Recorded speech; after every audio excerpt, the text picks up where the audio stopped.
마태복음의 말씀, 산산수훈의 말씀입니다. 마음이 가난한 자는 복이 있다. 하나님 나라가 그들의 것이다. 이런 말씀이 있습니다. 여러분, 우리가 인생을 살아가면서 가장 힘든 일들이 뭘까요? 우리가 뜻하지 않은 어떤 시련들이, 사건, 사고들이 있을 수도 있고, 또 우리가 살아오면서 우리가 겪게 된 아픔이나 상처가 우리를 힘들게 할 수도 있습니다. 그런데 제가 가만히 이렇게 살펴보니까 가장 힘든 일은 내 마음을 다스리는 일이 가장 힘든 것 같아요. 내 마음을 다스린다는 일. 성경 말씀에도 있지만 결국은 우리의 마음이 모든 걸 다 결정하는 것 같습니다. 그러니까 인생사는 마음 먹게 달렸다는 그 말이 그냥 하는 얘기가 아닌 것 같아요. 똑같은 일도 내가 어떤 마음가짐으로 어떤 마음을 먹고 그 일을 하느냐에 따라서 그 결과도 다를 뿐만 아니라 더 중요한 것은 그 과정도 달라지더라고요. 그런데 참 이 마음을 다스린다는 것은 쉽지가 않습니다. 그래서 솔로몬이 그런 얘기를 했죠. 자기 마음을 다스리는 것은 성을 정복하는 것보다 더 어렵다.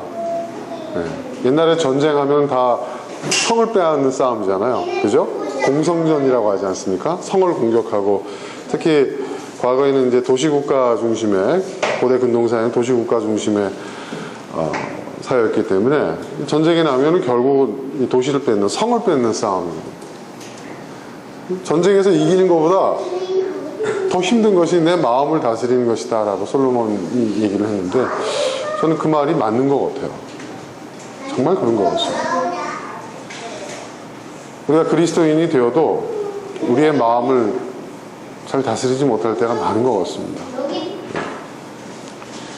그래서 저는 우리 마음을 잘 다스리는 일만 잘해도 우리가 정말 제대로 살아갈 수 있지 않을까. 우리가 그리스도인으로서 또 한 사람의 그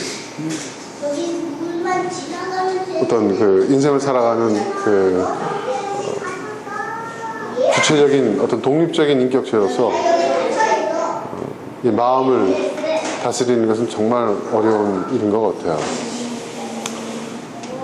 근데 어떤 사람은 그 일이 불가능하다 뭐 이런 얘기를 하시는 분들도 있습니다. 마음을 어떻게 잡아? 마음을 어떻게? 내 마음 나도 모르는데. 근데 그렇지 않아요, 여러분. 가만히 생각해보면요, 이 마음을 다스리는 일이 어렵지는 않습니다. 예. 우리 한 가지 사실만 잘 유념하면 되는데요. 그 한 가지라는 것이 꼭 하나를 얘기하는 건 아닙니다. 한 가지라는 게 여러분 어떤 것을 다 한꺼번에 묶어서 한 가지라고도 얘기하잖아요. 그죠? 내가 아는 한 가지, 난 하나만 알아 이 얘기가 아니잖아요. 그죠? 네. 그런 의미에서 우리가 한 가지를 알아야 된다는 거죠. 여러분, 우리가 보세요, 여러분. 가만 보면요, 우리가 모르는 게 아니에요. 아니, 어떤 의미에서 보면 우리가 알 수 없기 때문에 그렇게 한다 뭐 이런 얘기들을 많이 하는데, 내 마음은 알 수 없다. 그렇지 않습니다. 사실은요, 우리가 알 수 있어요. 알면 여러분 다스릴 수 있습니다. 우리는 모른다 얘기하지만 가만히 보면요, 여러분 결국 지나고 보면 알게 되지 않아요? 그렇지 않습니까? 지나고 보면, 그죠? 그때 내가 그랬어야 돼, 그죠? 그때 그거는 잘못된 것이었어, 그죠? 그때 내가 좀 더 신중했더라면, 그죠? 내가 그때 이걸 선택하지 말고 저걸 선택했더라면, 예. 아, 그때 내가 미스터 윤을 선택하는 게 아니라 미스터 박을 선택했어야 되는데, 뭐 이런 거 지나보면 알잖아요. 뭐 지금 안 걸 뭐 어떻게 할 수는 없겠지만 아무튼 지나보면 압니다. 예. 또 한 가지가 있어요. 남의 일도 알아요, 우리는. 그렇지 않아요? 옆집에서 막 부부싸움을 합니다. 와장창 뭐 깨지는 소리 들리고 소리가 막 고래고래 소리 지르고 뭐 난리가 납니다. 그때 우리는 어떻습니까? 에휴, 그거 해봐야 부질없는데, 부부싸움 해봐야 부질없는데 속만 상하지. 네. 자식이 속색해요? 자식이 막 야단쳐요? 네? 남들이 그렇게 해요. 응? 에휴, 자식 뭐 별거 있어. 다 어렵지. 아, 그 사람 그렇게 하면 안 되는데, 그렇게 말하면 안 되는데, 아, 그 사람, 응? 우린 남들 하는 거 다 알아요. 그렇죠? 그뿐이니까 국가적인 일들도 우린 다 알아요. 정치 이렇게 하면 안 되는데, 이 국회의원이 이렇게 발언을 하면 안 되는데, 다 알아요, 다. 우리가 몰라서 못하는 걸까요? 아닙니다, 여러분. 지금이 아닌 과거이기 때문에 내가 그거를 객관적으로 볼 수 있는 시각이 생기는 거예요. 그쵸? 과거이기 때문에. 그리고 내가 아닌 다른 사람의 일이기 때문에, 남이기 때문에 객관적으로 볼 수 있는 거예요. 그렇죠, 여러분? 여러분, 우리가 마음을 다스린다는 것은 생각을 다스린다는 것이고, 또 결국은 내 삶을 내가 다스린다는 것인데, 모든 것이 내 마음에서 비롯되는 거 아닌가? 내 마음과 생각에서. 근데 왜 그게 안 될까? 왜 안 될까요? 왜 안 될까요? 그것은 우리가 우리 자신을, 우리의 마음과 우리의 생각을 아직도 우리는 객관화시키지 못하기 때문이에요. 우리가 내가 이래도 되는가? 내 마음을 좀 다잡아보려고, 내 마음을 좀 다스려보려고 막 하다가 나중에 우리는 어떻게 합니까? 몰라 이러죠. 이 모른다는 말이 사실은 여러분 진짜 몰라서 모른다고 얘기하는 게 아니에요. 그렇죠? 여러분, 알았어, 그리고 몰라, 이 말이요, 제가 이제 알고 보니까 그게 같은 의미더라고요. 네? 그게 진짜 알았다는 얘기입니까? 듣기 싫을 때 우리가 알았어 이러잖아요. 근데 솔직히 알았다 얘기를 하지만 내가 뭘 알았는지도 몰라요. 그냥 그만 좀 입 좀 담아. 그 입 좀 이겁니다. 그죠? 대부분, 그죠? 듣기 싫은 거는. 몰라 이러잖아요. 그죠? 그럴 땐 뭐예요? 내가 그것을 인정해야 되는데 불편하고 그렇잖아요. 마음에 막 걸림이 있고. 그럴 때 우리는 어떻게 얘기합니까? 우리 애들이 그러잖아. 너 공부해. 너 이렇게 해서 너 뭐가 될 거야. 막 이러면 애들이 뭐라 그래요? 몰라! 하고 집 안으로 들어가잖아요. 몰라서 모른다고 얘기하는 걸까요? 그래서 제가 나중에 알고 보니까 이 안다는 말과 모른다는 말이 같은 뜻이에요. 그 의미는 뭐냐? 듣기 싫다 이거예요. 왜 듣기 싫을까요? 내가 그 사실이 불편한 거예요. 그러니까 여러분, 내 자신을 객관화시키면은 내 스스로도 보고 내 스스로도 알아들을 수 있는 것들. 네? 근데 우리는 그렇게 하지 못해요. 지나간 것, 남의 일은 우리가 아주 그냥 다 알아요. 그것은 나 자신을 객관시키지 못하는 거예요. 그래서 나 자신을 객관시키는, 객관적인 시각에서 나에게 조언해주는 사람의 이야기는 듣기 싫은 거야. 알아. 결국 또 그걸 부정할 수 없으면 몰라. 이래버립니다. 그 말은 진짜 모르는 것도 아니고 진짜 아는 것도 아니라 듣기 싫다는 얘기예요. 그러면 여러분, 우리 결론이 나오죠. 그렇죠? 내 마음을 다스리려면 내가 어떻게 해야 됩니까? 어떻게 해야 됩니까? 진짜 나 자신을 객관적인 시각에서 볼 수 있는 노력이 필요해요. 근데 그 노력은 쉽지 않아요. 왜? 대부분 나에 대한 객관적인 이야기는 알고 싶지도 않고 듣고 싶지도 않고 인정하고 싶지도 않기 때문이에요. 그 결국 뭐냐? 내 안에 뭐가 있기 때문이죠? 여러분, 성경에서 말하고 있는 교만이라는 게 바로 그거예요. 독선이라는 게 그거예요. 딴 게 아닙니다. 네. 성경에서 교만한 자는 패망한다고 하죠. 그 교만한다는 게 잘난 척하고 의시되고 자기 가진 거를 막 이렇게 내보이고 자랑하는 그런 사람을 그런 사람은 아예 그냥 노네입니다. 노네. 그런 사람은 어쩔 수 없는 거예요.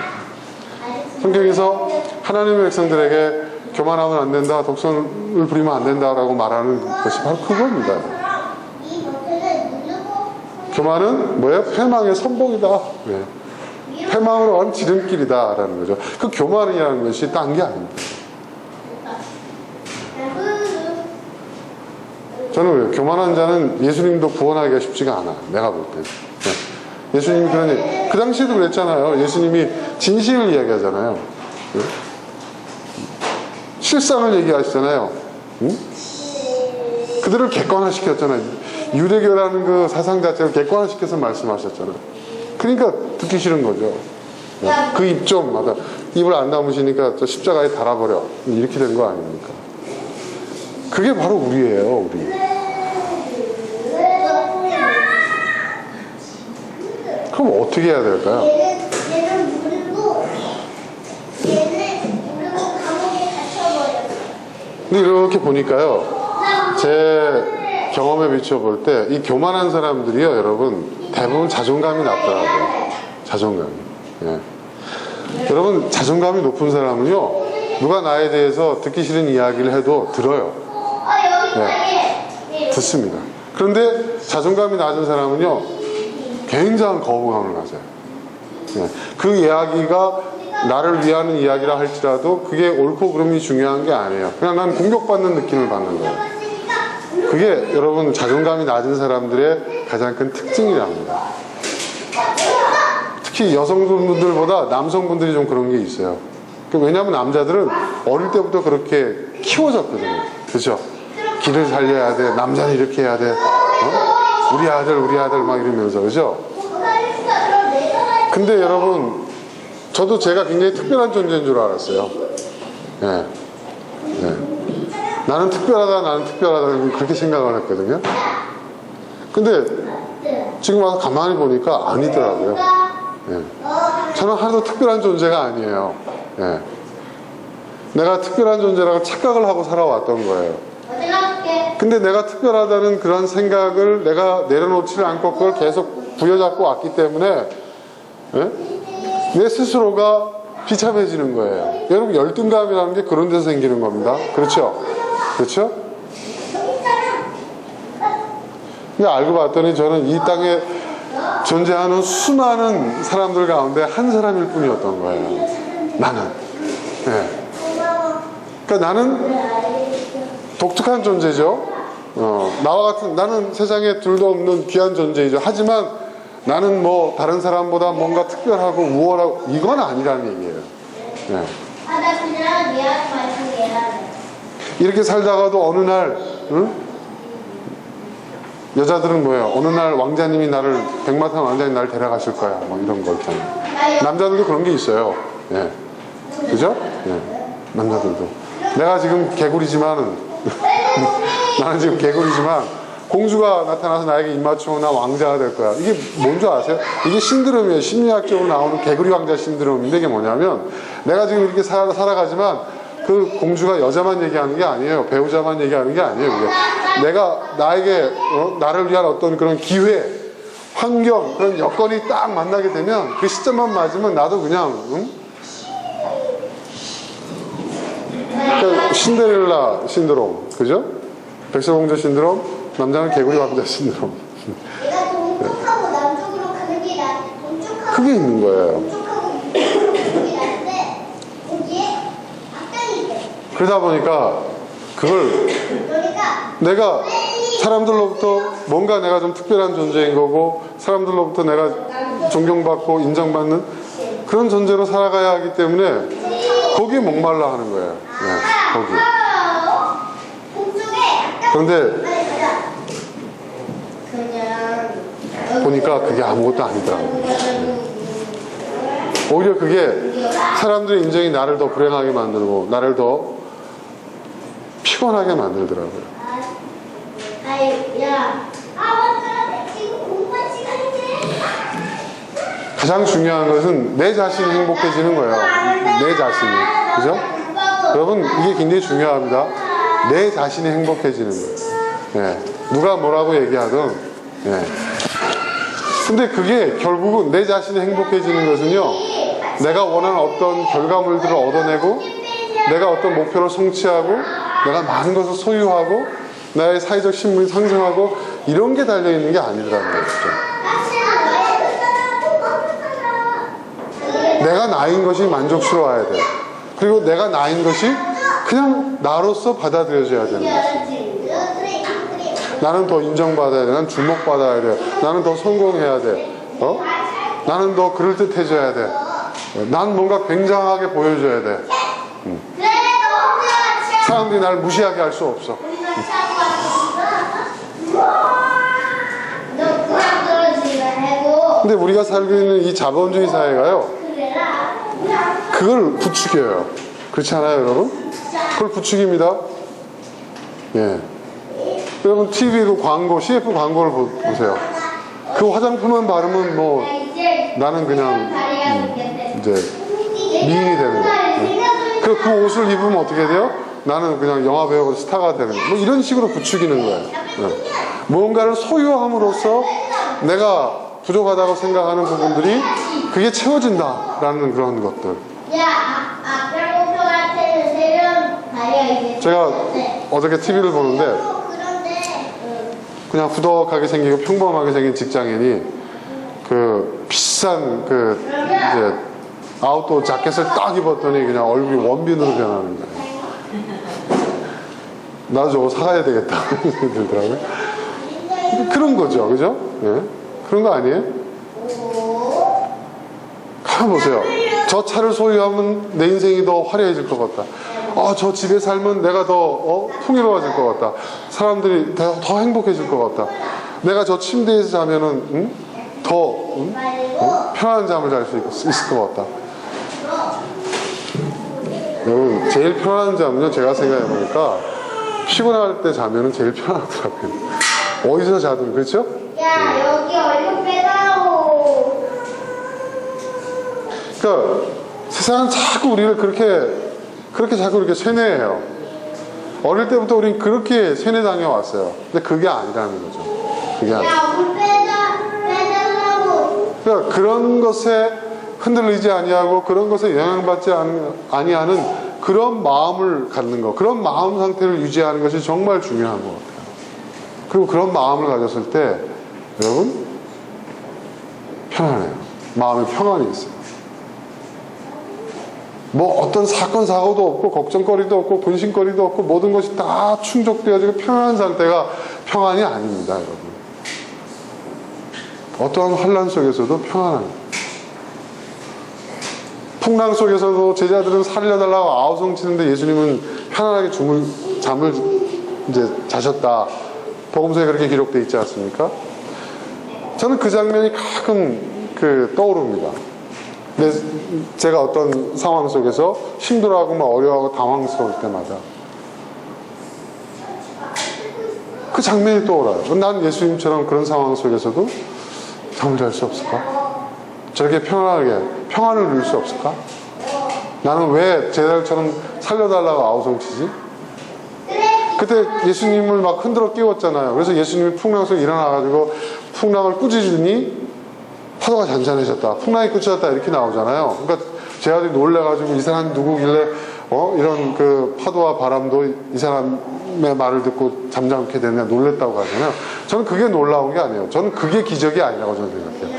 성경에 그 사건이 기록된 이유는 예수님이 이렇게 놀라운 초자연적인 능력을 행사하신다 이게 아니라 그 풍랑 속에서도 예수님은 주무실 수 있었다는 거예요.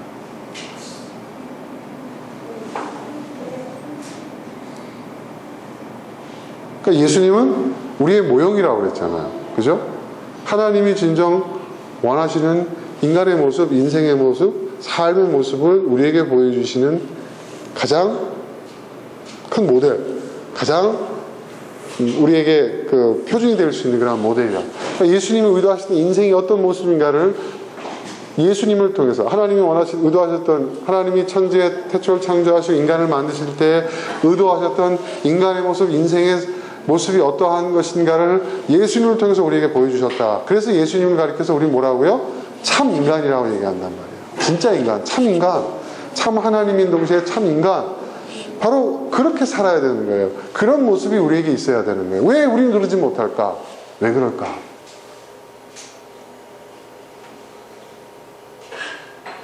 우리의 마음이죠. 우리의 마음. 자, 우리의 마음을 어떻게 하면 다스릴 수 있을까? 저는 그런 생각을 해봅니다. 저는 제 마음을 다스리면요, 제 인생의 문제 대부분이 해결되는 것을 요즘 많이 경험합니다. 네. 당장의 어떤 문제, 어떤 그 해결해야 될 어떤 그런 상황들, 이런 것이 뭐 내 마음을 딱 이렇게 바꿨더니 그게 절로 해결되더라, 이런 얘기는 아닙니다. 그런 건 없어요, 여러분. 상황은 그대로예요. 문제도 많아요. 해결해야 될 것이 쌓여 있어요. 그런데 내 마음이 바뀜으로써 그 상황과 그 문제를 대하는 나의 태도와 생각이 달라지는 거예요. 그러면서 내가 그것을 해결할 수 있는 지혜를 얻을 수 있고, 그거를 이겨낼 수 있는 그러한 의지를 갖게 되고, 인내심이 생기게 되고, 또 포기하지 않고 희망을 갖게 됩니다. 전에는 나 너무 힘들다, 이런 상황 난 벗어나고 싶어, 왜 자꾸 이런 일이 거듭되지, 그랬는데 지금은 오히려 그 문제 하나하나를 해결해 나가는 과정 속에서 나는 더 행복해지고 더 기뻐진다는, 기뻐하게 된다는 거예요. 여러분, 가장 맛있는 음식이 어떤 음식입니까? 가장 맛있는 음식, 그렇죠? 바로 그거예요. 배고플 때 먹는 음식 가장 맛있어요. 뭘 먹어도. 어저께 제가 등산을 했는데요, 네, 점심시간 이렇게 어정쩡하게 껴가지고 산에 올라갔는데, 이야, 그 감 한쪽 먹는데요, 세상에 이렇게 맛있는 게 없어요. 이건 그냥 감이 아니야, 내가 먹던. 이건 뭐 하늘나라에서 갖고 온 것 같아. 이걸 먹으니까 눈이 번쩍 뜨이고, 갈증이 가시고, 예? 에너지가 생기고. 예. 이거 어떻게 돼요? 근데 그 감은 제가 평상시에 먹던 감이에요. 배고플 때 먹으니까 그런 거예요. 우리의 마음가짐도 그렇다는 거죠. 이게 굉장히 중요한 일입니다.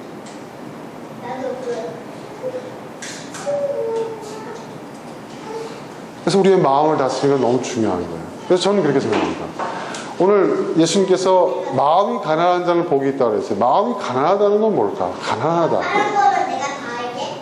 여러분, 가난하다는 게 뭘까요? 초록한다 그랬으니까 어떤 사람이 복 있는 사람이냐 예수님 말씀하시는데, 그 첫 번째가 마음이 가난한 사람이라. 가난하다는 건 뭐예요? 궁핍하다, 부족하다, 이런 뜻이라기보다는, 네. 그러면 예수님 다른 표현을 쓰셨을 거예요. 그러니까 여기서 마음이 가난한, 여기 보면은 이게 그 스스로 마음을 가난하게 한, 그러니까 스스로 가난해진 마음을 의미하거든요. 그 문법적으로, 그 헬라 문법적으로 보면은 그게 자동사란 말이에요. 스스로, 네. 스스로 마음이 가난해. 그러니까 스스로 가난해진 마음은 복이 있다, 이렇게 번역해야 맞아요. 정확해요. 자, 스스로 마음이 가난해진다는 건 뭐예요? 여러분, 우리는 자꾸 뭔가 이렇게 채워야, 더 많이 가져야, 더 많은 것을 채워 넣어야 우리는 복이 있다, 행복하다 생각을 한단 말이에요.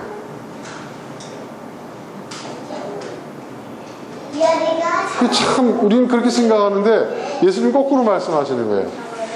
마음을 비워야, 여기서 스스로 가난해진다는 것은 비운다는 거예요. 스스로 버리는 거예요. 스스로 버리고 비우는 거예요. 여러분, 비움으로써 행복해진다는 거예요. 비움으로써 복을 받는다는 거예요. 그 굉장히 중요한 얘기입니다. 우리는 지금 비웁니까? 아니면 자꾸 이렇게 채우려고 합니다. 우리 마음속은 어떻습니까, 여러분? 우리의 마음을 비워야 하는 거예요. 우리 마음속에 온갖 것들이, 잡다한 것들이 다 들어와 있잖아요. 그죠? 어떤 근심, 걱정, 염려부터 시작해서 어떤 우리의 소원, 욕심, 욕망, 예? 어떤 그런 그 자존심, 그 복잡한 것들 뒤엉켜 있잖아. 예? 응? 그런 것을 가득 끌어안고서는 우리가 행복해질 수가 없어요. 우리의 마음을 다스릴 수가 없어요. 오히려 우리 안에 있는 것들이 요동을 치면서 우리를 지배해요. 우리를 지배한다니까요. 그걸 비워야 합니다. 비워야. 그 비운다는 것은 또 다르게 표현하자면 여러분, 낮아지는 거예요. 마음이 낮아질 때 여러분 비울 수가 있습니다. 마음이 높아지면요, 그 높은 것을 지지하기 위해서 더 많은 걸 채우려고 하거든요. 마음이 낮을 때 여러분 비울 수가 있어요. 그러니까 아까 얘기했잖아요. 교만한 사람은 패망, 선봉이랑. 교만은 진짜 하나님도 어찌할 수 없잖아요. 그죠? 그 마음이 교만해서 하나님이 말씀하셔도 듣지 않는다. 그렇죠. 우리도 마찬가지잖아요. 마음이 높아지니까 어때요? 옳은 소리를 해도 알아. 아니, 몰라. 안다는 말과 모른다는 말은 똑같다고 했죠. 예? 듣기 싫다는 얘기예요. 받아들일 수 없다는 거예요. 교만하니까. 예수님도 마찬가지. 그 당대 유대인들, 히브리인들, 그 바리새인들 다 그랬잖아요. 마음이 낮아져야 돼요. 근데 여러분, 마음을 낮추려면, 내 자신을 낮추려면 어떻게 해야 되죠, 여러분? 어떻게 해야 돼요, 여러분? 자기 자신을 이렇게 낮추는 것은, 여러분, 어디서부터 출발하는 걸까?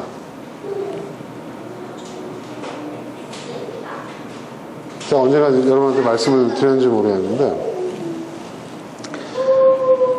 여러분, 성경 말씀을 보면 사람을 겸손케 하기 위해서 하나님이 시련을 허락하신다는 말씀이 있어요. 네. 그 시련, 그 고난을 통해서 사람을 겸손케 하신다. 이 말을 여러분 우리 잘 이해해야 됩니다. 아, 저는 교만하니까 그냥 고생을 그냥 빡세게 시켜가지고 길을 꺾어놔야 되겠다. 그래서 하나님이 그냥 고난을 막 퍼붓는다. 이렇게 생각하시면 안 됩니다. 여러분, 고난을 통해서 겸손을 아는 것도요, 굉장한 성숙이에요. 여러분, 처음에 우리가 고난을 겪을 때 어떻습니까? 아, 왜 나에게 이런 일들이 벌어지지? 그러니까 그런 상황과 그런 환경에 대한 그런 어떤 슬픔, 분노, 원망, 이런 감정들이 막 쏟아지잖아요. 근데 그런 일들이 계속 반복되고, 그러면 어떻게 되죠, 나중에 여러분? 이건 무엇 때문이야, 누구 때문이야, 이런 생각을 하죠. 그렇죠? 그건 자연스러운 거예요. 우리 가족이 이렇게 힘든 건 우리 남편 때문이야, 알뜰하지 못한 저 마누라 때문이야, 뭐 이런 생각을 할 수도 있고, 그죠? 내가 이렇게 사는 건 우리 부모님 때문이야, 아니면 뭐 누구 때문이야, 뭐 이런 이런 생각들이 막 듭니다. 그죠? 그런데 거기서 조금 더 성숙해지면 어떤 생각이 들죠, 여러분? 네? 그래서 좀 더 성숙해지면 어떤 생각이 들죠? 가만 보니까 그런 고난과 고통을 겪는 게 나만 아니라는 걸 알게 돼요. 그게 보이기 시작해요. 그게 보이면 조금씩 성장해지게 되는 거예요. 성장하게 되는 거예요.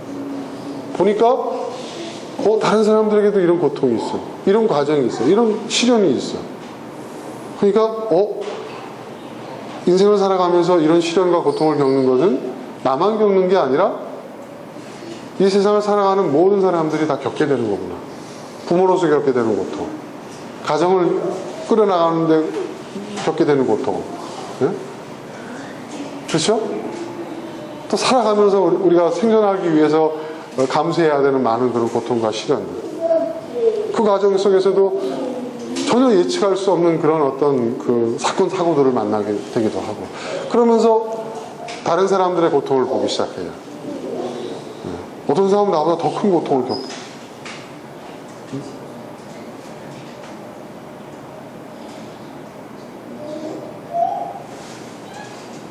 거기서 어떻게 됩니까? 나 자신을, 그리고 세상을, 그리고 인생을 객관적으로 보게 되는 시각이 조금씩 싹트게 되는 거예요. 여러분, 아이들이요, 유치원 들어가서 가장 크게 상처받는 게 뭔지 아세요? 제가 오늘 책에서 보니까 유치원 갔더니 한마디로 말해서 세상엔 왕자와 공주가 너무 많은 거예요. 무슨 얘기인지 아시겠어요? 우리 집에서 내가 최고였거든, 내가 공주였고 내가 왕자였거든. 갔더니 너무 많아.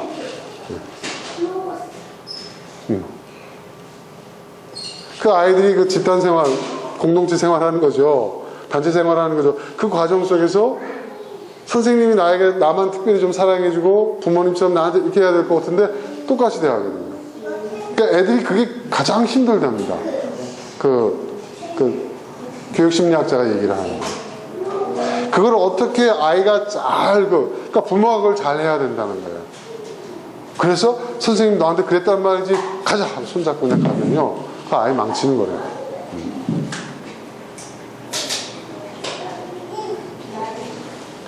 우리도 마찬가지인 거예요.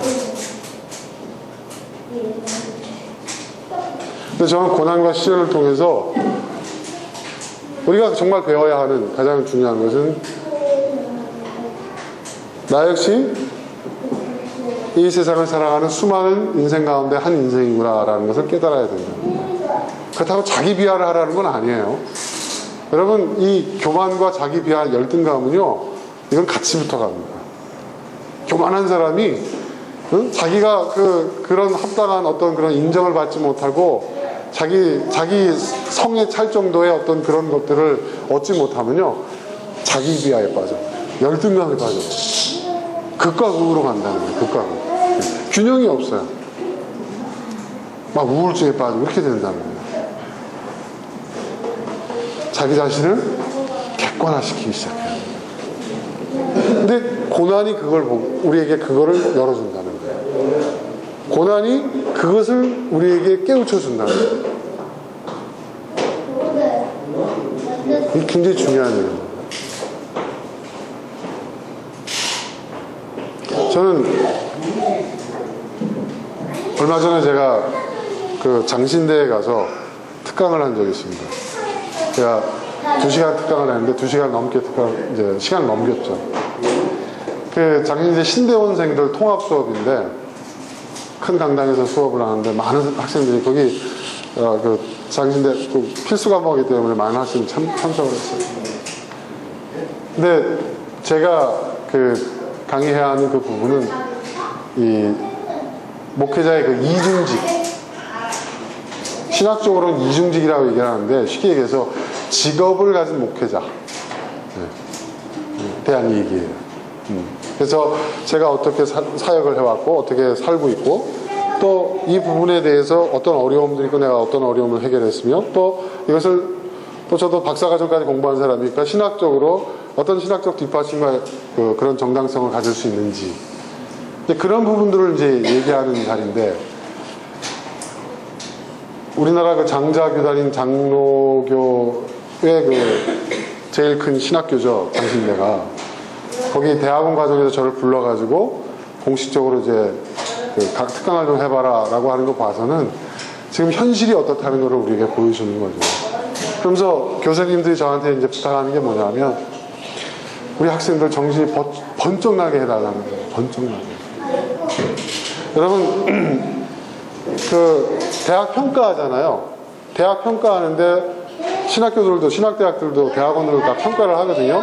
근데 우리나라에서 가장 낮게 평가받는 데가 평가 점수가 낮은 데가 어딘지 아세요? 신학대학이에요.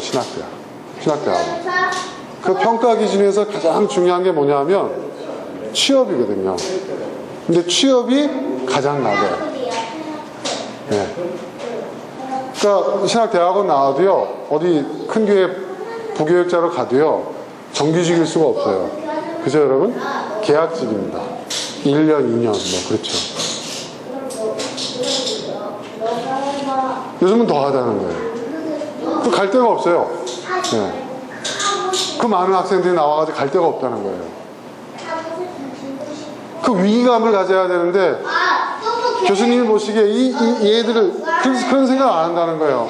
나는 하나님이 날 부르셨고 그 부름에 응답했기 때문에 하나님이 내 앞날을 책임지실 것이다. 저도 옛날에 그렇게 생각을 했거든요. 내 먹고 입고 자는 거 다 하나님 책임져 주실 거다. 뭐 나는 내 인생을 하나님께 바쳤는데 하나님께서 책임져 주시겠지. 그런 생각들을 한다는 거예요. 그리고 게다가 다들 교회에서 각자 그 출신 교회에서 한가닥 하는 사람들입니다. 그렇죠? 그 교회에서 그래도 믿음이 있고 그렇죠? 네? 뭔가 이렇게 그 교회 봉사도 열심히 하고 교회에서 인정받고 그 추천서 받아야 신학교 올 수 있잖아요. 그죠?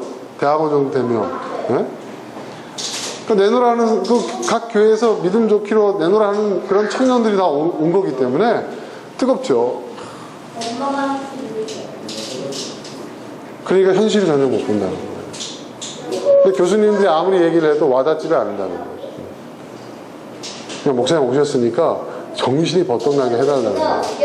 근데 제가 너무 세게 했나 봐요. 1시간쯤 강의를 하니까요. 분위기가 그냥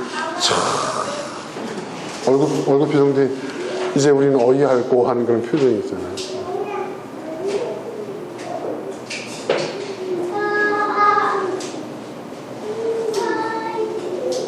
하나님이 해결해 주실 것 같아. 막 제가 그랬어요. 니네가 해결해야 되는 거야. 막 이러면서. 그랬더니 그 질문하는 시간에 어떤 이렇게 기도 많이 하는 기도 많이 하는 사람처럼 보이는 신학생이 하나 와가지고 저한테 얘기를 하는 거예요. 하나님이 그런 것도 책임져 주시지 않는데, 너희들은 결실할 때 어떻게 하냐? 이 길을 계속 가야 됩니까? 이러더라고요. 그래서 제가 그랬어요. 뭐라고 대답을 했냐면, 하나님이 그런 걸 책임져 주시지 않는다면 나 이 길을 포기하겠습니다 라고 생각하는 사람들은 포기해라. 그건 사명감도 아니다. 하나님은 너 이 길로 가라. 그러면 내가 너 모든 걸 먹을 거, 입는 거, 자는 거, 너 필요한 모든 것들을 내가 다 채워주리라. 아니다. 너 이 길을 가면서 그것도 네 힘으로 다 해결해. 이게 하나님께서 너희들을 부르실 때 부르심이다. 예수님이 두 벌 옷도 가져가지 말고 전대도 차지 말고 신발도 하나만 갖고 지팡이도 하나만 쥐고 가라고 하지 않았습니까? 그래, 그랬지. 예수님이 그렇게 말씀하셨지. 근데 그거는 다 책임져 줄 테니까 그냥 맨몸만 와라 그게 아니라 니네가 다 해결하라는 얘기다. 니네가 다 해. 맨몸으로 시작하라는 얘기다. 그러니까 사역자는 2마리의 토끼를 잡아야 된다. 자기 먹고 사는 거 해결해야 되고 그 부름에 합당한 사명자의 길을 걸어가야 된다.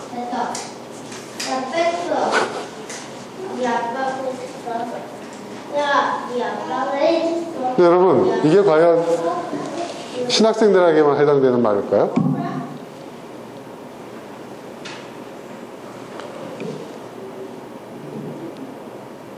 여러분 1만 번 기도 응답을 받은 조지 밀러의 기도 응답의 비밀, 비결, 그런 책들 많이 읽었잖아요. 기도의 사람. 평생의 모든 기도를.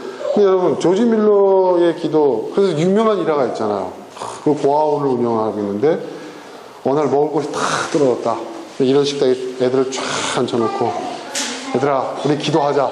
응? 식사 기도하자. 그랬는데 그 고아원 앞에, 그 빵 공장에서 빵을 싣고 가던 차가 지나가다가 갑자기 사고가 나가지고, 예? 그래가지고 이 빵을 배달 못하는데, 갖다 주지 못하는데 이거 어떡하냐 해가지고 그 고아원에다가 다 그 빵을 기증하게 돼서 해결했다. 이게 다 들어보셨죠, 여러분? 근데 제가 알아보니까 그런 적이 없어요. 그거는 만든 얘기고요. 네. 그런 비슷한 얘기가 있어요. 그러니까 많은 음식을 만드는 그런 회사나 공장에서 팔리지 않은 것들을 유통기한 지나기 전에 우리나라 제과점도 그런 거 많이 하잖아요. 그거를 조지 밀러가 운영하는 고아원에 정기적으로 하는 것이지 그거를 누군가가 극적으로 또 한번 그 얘기를 또 스토리를 만들어가지고 퍼뜨리는 바람에 그 얘기가 이렇게 공식적으로 조지 밀러 재단에서 그런 일이 없다고 얘기를 확인까지 했다고 합니다. 하도 그런 얘기가 많아가지고. 그럼 조지 밀러가 어떻게 기도했냐? 1만 번 기도 응답을 받았다는데 그럼 조지 밀러의 기도는 어떤 기도냐? 우리가 생각하는 기도는 뭐예요? 하나님 우리 아이 대학 서울대 붙여주세요. 하나님 저 부자 되게 해주세요. 하나님 뭐 해주세요. 뭐 해주세요. 우린 그걸 믿음이라고 하고 그러니까 믿습니다 하고 기도하면 하나님 주신다. 조지 밀러는 1만 번 응답 받았다 이렇게 얘기를 하잖아요. 근데 조지 밀러의 기도, 정작 조지 밀러는 어떻게 기도했는가 이렇게 봤더니요, 어떻게 기도한 줄 아세요? 그런 기도가 하나도 없어요. 자, 예를 들어서 고아원에서 먹을 것이 떨어졌다. 그럼 조지 밀러가 뭐라고 기도했는지 아세요? 하나님 우리에게 먹을 것을 주십시오. 빵차가 지나가다가 펑크가 나가지고 그냥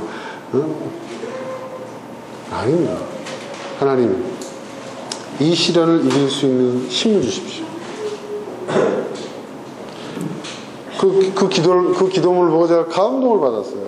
그리고 우리 아이들에게 세상의 배고픈 자들의 그 슬픔과 그 고통을 경험할 수 있는 기회가 되게 해주세요. 여러분, 수준이 다르지 않아요? 그렇죠, 여러분? 그게 진짜 기도 아니에요? 그게 진짜 신앙 아니에요? 우리 기독교의 신앙은 그런 거예요. 하나님, 다음 주 5일까지 그 결제를 막아야 됩니다. 하나님 5천만 원 해결해 주십시오. 주여 믿습니다. 그게 믿음일까요?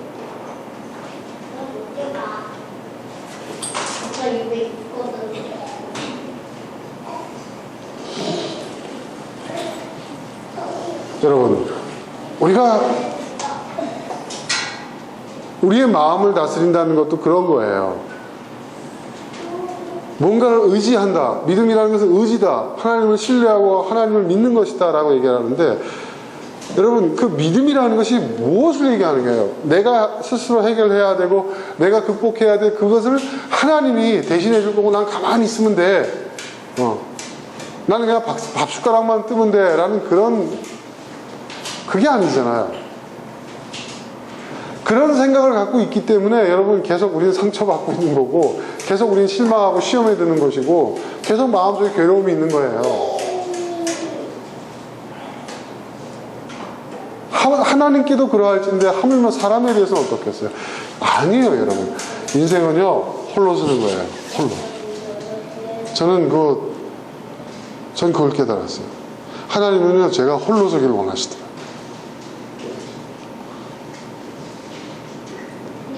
어떤 시련 속에서 나는 그냥 하나님께 매달리고만 있고, 하나님이 그래 손주야 저게 문제야?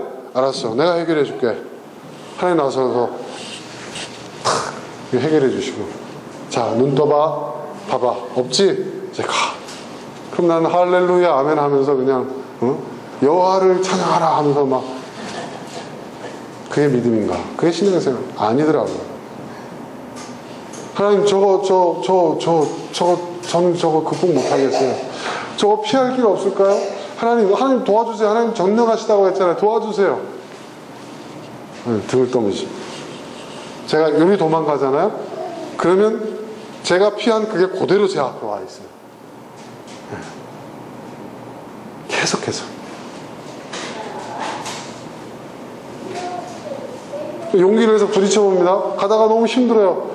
하나님 도와주세요. 저 넘어졌어요. 저 못하겠어요. 하나님께서는 침묵하십니다. 넘어진 자녀가 스스로의 힘으로 일어서기를 원하는 부모의 심정을 바라보세요.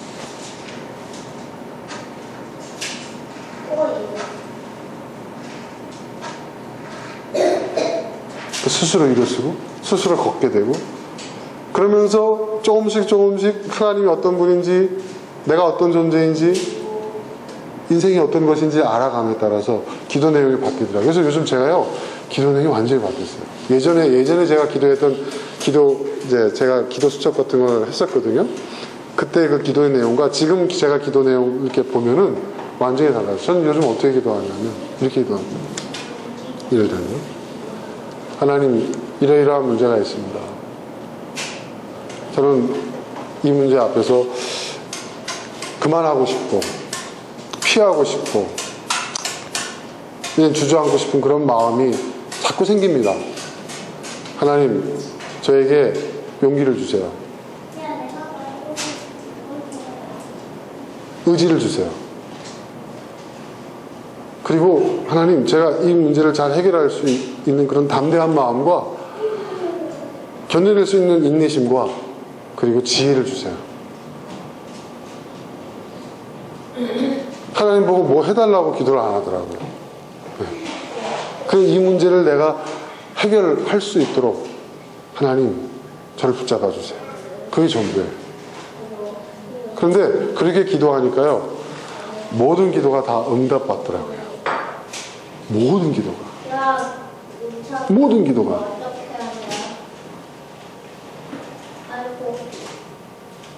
그때 제가 알았어요. 응답받는 기도의 비결은 딴 게 아니었어요.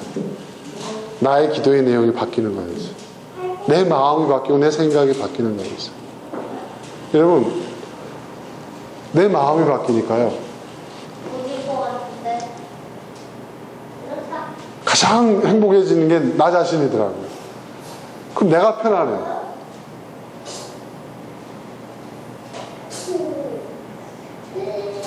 그리고 뭐라 그럴까요? 그런 마음을 먹고 이렇게 살다 보니까 뜻하지 않은 보너스들이 또 생겨요. 예. 뜻하지 않은 보너스들이. 그런 마음을 가질 때 정말 복도 오나 봐요. 정말 생각지도 못하고. 가난해진다는 것은 여러분 그런 것 같아요. 비우는 거예요. 낮아지는 거예요. 그리고 스스로 낮아지고 또 스스로의 마음을 가난하게 만드는 사람은 여러분 그 마음속에 그 예수님 말씀하셨죠? 복이 있는데 그 복이 있는 이유가 뭐예요? 천국이 저들의 것이다. 천국. 여기서 천국이라는 것은 말 그대로 천국이에요. 하나님의 나라. 이 땅을 살면서 현재 이 고난의 상황 가운데서도 내가 천국을 맛보는 거예요.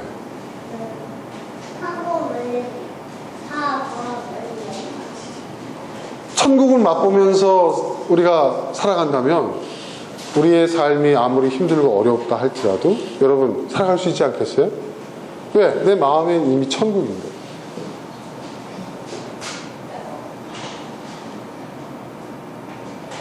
여러분 누가 나를 행복하게 하는 게 아니더라고요. 절대로. 그 무엇이 나를 행복하게 하는 게 아니더라고요. 내 스스로가 행복해지는 거예요. 우리는 그때 일을 다 알잖아요. 그 과거의 일, 그때 그랬어야 돼, 그땐 이랬어야 돼. 또 우리는 다른 사람, 저 사람은 이렇게 했었어야 돼, 이렇게 말했었어야 돼, 이렇게 선택했었어야 돼, 이걸 일을 이렇게 처리하면 안 됐어. 왜 저런 부질없는 짓을 하지? 남에 대해서는 다 알아요. 이제는 바꿔야 됩니다. 지금 내가 해야 할 일을 알아야 돼. 지금 알아야 돼. 지금. 그리고 남이 아닌 나를 알아야 돼. 우리의 마음이 가난해질 때 그것이 가능해집니다. 예전에는요, 저는 누가 특히 저랑 같이 사는 사람이 제 말에 성의 없이 대답하면 기분이 굉장히 안 좋았어요. 질문하는 대답이 없다. 말하는데 쳐다보지도 않는다. 그래서 우리 경상도 쪽에서는요, 그건 완전 상대를 무시하는 거거든요. 그냥 무시하는 것도 아니고 우리 젊은 아이들이 쓰는 전문 용어 개무시하는 거거든요. 네? 굉장히, 근데 가만 보니까, 지금 와서 보니까 충청도는요, 그게 당연해요. 자기 할 일을 하면서 대답 없으면 그게 긍정인 거야. 이걸 아는데 오랜 시간이 걸리더라고요.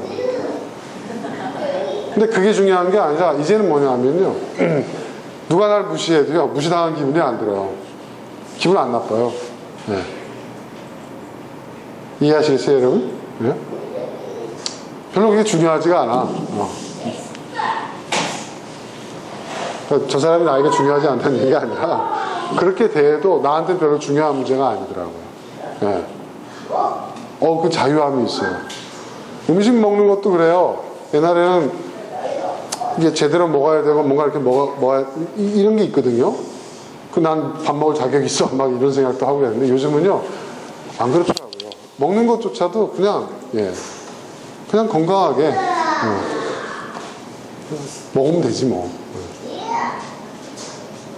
제 스스로가 반찬 타박이 많이 없어진 걸 느껴요. 네. 입맛이 없어진 건 아니에요. 뭘 먹어도 맛있게 먹을 수 있으면 된다 이거죠. 네. 건강하게. 네. 조미료 많이 안 넣고. 그러니까 이렇게 살다 보니까 생각이, 마음이 가난해지니까 단순해지는 거죠. 단순해지니까 삶 자체도요, 굉장히 단순해지더라고요. 삶이 단순해지니까요, 복잡한 일이 별로 없어요. 제 삶의 그 사이클이 딱 정해져 있어요. 네. 그리고 그 안에서 저는 그 과정, 그 의미를 찾고 그 과정을 통해서 저는 스스로 행복해지는 것 같아요. 운동 하나를 하더라도 나는 어제보다 조금 더 건강해졌다. 네. 또 요즘 제가 지금 제 자신에게 지금 실천하는 운동이 있거든요. 여러분도 한번 생각해 보세요. 뭐 제가 무슨 캠페인을 만들어 가지고 같이 뭐 이렇게 할 생각은 없는데, 제가 제 나름대로 지금 실천하고 있는 운동이 있어요. 근데 하루에 한 가지씩 이제 좋은 생각을 하자. 좋은 생각. 항상 하루에 한 가지. 또 하루에 한 가지씩 선행을 하자. 예. 그리고 또 하루에 1,000원씩. 예. 내가 누군가를 돕는 일에 기여를 하자. 1,000원씩 뭐 후원금을 보낼 수도 있고. 왜냐하면 전 세계에서 하루에 4인 가족 기준으로 $1 이하로 생활하는 가정이 여러분 전 세계 몇 %인 줄 아세요? $1 이하로 살고 있는 전 세계 4인 이하 가정이 어느 정도 퍼센테이지를 차지할 것 같습니까? 그럼 놀라지 마세요. 40%입니다. 40%. 그러니까 우리가 얼마나 부유한 나라에 살고 있는지 아시겠죠? 네. 우리 집도 4인 가족인데요. 전 세계 4인 가족 기준으로 했었을 때 하루에 $1 이하로 살아가는 가정이 전체 4인 가족 수 이하 가정으로 기준을 따졌을 때 40%예요. 그러면 제가 하루에 1,000원씩 그런 가정을 위해서 기부를 하잖아요. 그럼 어떻게 돼요? 그러니까 저는 계속 살아야 돼요. 왜? 제가 보탬이 되는 거 아닙니까? 그들에게. 그렇죠, 여러분? 예. 그렇게 제가 한 달을 살면, 예. 제가 몇 가정을 돕는 겁니까? 90가정을 돕는 거죠. 그렇게 365일 살면 365가정을 돕는 거죠. 예. 그리고 제가 하루에 한 가지 선행을 하잖아요? 뭐 선행이라 대단한 거 아닙니다. 뭐 차를 양보한다든지 직원 격려해준다든지, 예? 그럼 간단한 거예요. 고객한테 좀 더 서비스를 잘한다든지, 예? 부인한테 친절하게 해준다든지. 평소에 친절하지 않으니까 그러겠죠. 뭐 그런 식으로, 예. 그렇게 되면 제가 굉장히 소박해진 거죠. 저는 옛날에 제가 세상을 구원할 수 있을 거라고 착각을 했어요. 말하자면. 근데 제가 지금 와서 생각해 보니까요. 저야말로 구원이 필요한 사람이더라고요, 제가. 인생을 살다 보니까. 그래서 소박해졌어요. 이런 작은 것들, 이런 것들을 실천하는 거예요. 중단하지 않고, 제 나름대로 규칙이에요. 근데 이런 결심을 하고 지금 제가 6개월째 그렇게 살고 있거든요. 그리고 하루에 꼭 운동 한 번씩 하고, 운동. 예. 짧게라도. 그러니까요, 제가 사는 날을 더할수록 저에게는 뭐예요? 좀 더 나은 날들이 더해지는 거예요. 그리고 다른 사람들에게도 보탬이 되는 거예요. 그러니까 스스로가 내가 사는 하루하루가, 그래서 요즘 저희 집사람이 저한테 하는 얘기가 있어요. 잠을 많이 잔대요, 제가. 골아 떨어진대요. 푹 잔대요. 실제로 그런 것 같아요. 눕는 순간 자버려요, 저는. 왜 이렇게, 예전엔 제가 밤에 잠을 잘 못 잤거든요. 생각이 많고 막 여러 가지 막 끊이지 않는 그 걱정거리 때문에. 근데 요즘은요, 그냥 자요. 왜 그러냐. 그렇게 살아보니까 제 스스로가 그 하루하루의 삶에 작은 만족감, 작은 의미와 보람들이 하나씩 하루하루 쌓이는 거예요. 그런 것들이 내 마음을, 예, 평안하게 하는 것 같아요. 마음이 평안하니까 침대에 눕자마자 그냥 자는 거예요. 성경 말씀에 있죠? 예? 하나님은 사랑하는 자에게 뭘 주신다고요? 예? 돈을 주신다고요? 잠을 주신다고 그랬어요. 하나님이 사랑하는 자에게 잠을 주신대요. 요즘 제가 잠이 많아졌다니까요. 자, 여러분. 결국 마음에 달려있는 것 같습니다. 마음에 달려있는 것 같아요. 내 마음. 예. 자식이 속썩이는데 남편이 저 따위인데 내 마음이, 또 환경이 이런데 내 마음이 어떻게 아니에요. 그럼에도 불구하고 편해질 수 있어요. 풍랑 속에서 주무셨던 예수님처럼 그렇게 살아갈 수가 있어요. 무책임이지라는 게 아니에요. 그 현실을 직시하면서 지금 내가 행복해지는 거예요. 여러분 가만히 생각하니까 가장 바보 같은 짓이 그거예요. 미래의 행복을 위해서 지금 고생하자.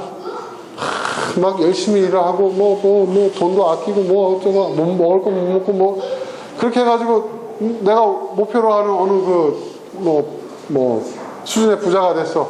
집도 넓고 뭐 차도 좋은 거 타고 통장에 돈이 잔뜩 있어. 그런데 어떤 일이 벌어집니까, 여러분? 그때 이제 온갖 무슨 뭐 병이 이제 오잖아요. 그죠? 그러니까 평생 고생해서 벌어놓은 돈 어떻게 합니까? 병치레로 다 써버린다.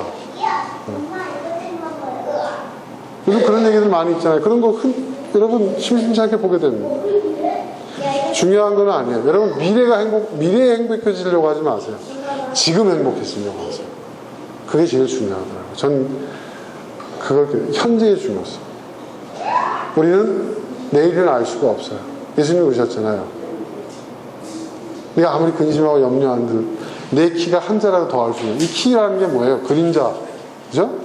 그 당시에는 시계가 없기 때문에 그림자의 길이로 시간을 알았거든요. 그러니까 내 키를 한 자라도 더 알 수 있냐는 얘기는 무슨 얘기냐면 네가 아무리 근심 걱정 아등바등거리고 그렇게 산다 하더라도 내 수명을 잠시라도 늘릴 수 있느냐, 1시간이라도 늘릴 수 있냐 이거예요.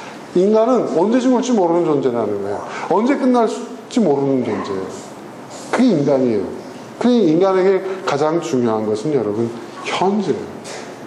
현재에 보람되고 현재가 행복하고 현재가 의미 있고 현재가 즐거워야 되는 거예요. 그것은 바로 우리 마음이에요.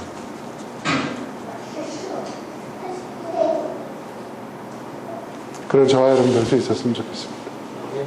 자, 이 시간 우리 함께 기도하겠습니다.